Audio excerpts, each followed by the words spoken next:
ধন্যবাদ গুরু যিশু নাম থেকে পিতাকে অসংখ্য ধন্যবাদ, গুরু যিশুকে করি অসংখ্য অসংখ্য ধন্যবাদ, আর মণ্ডলীর শিক্ষাগুরু দাদা ভাই দিদি ভাইকে ধন্যবাদ, আর সমগ্র ভাই বোনকে আমার নমস্কার।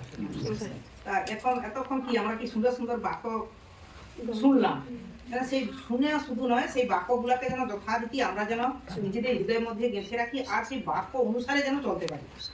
যেন পরমেশ্বর পিতা কি বলছে যে চলার পথের পথিক তুমি, বলার পথে বাক্য, হৃদয়ের পথে আত্মা তুমি, অসম্ভব কি সম্ভব।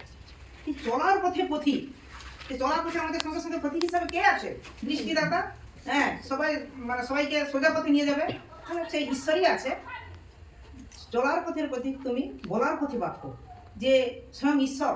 তো এই যে কথা বলতেছি, কে? পরমেশ্বর পিতাই তো আমাকে বলাচ্ছে বাক্যগুলো না। আর প্রার্থনাও থাকে যে সন্তানদের উপযোগী বাক্য দিবেন আপনি, আমি নয়, স্বয়ং আমার মুখ থেকে আপনিই বলবেন। তো পরমেশ্বর পিতা বলতেছে, কারণ জীবনের পথে আত্মা তুমি, অসম্ভবকে সম্ভব।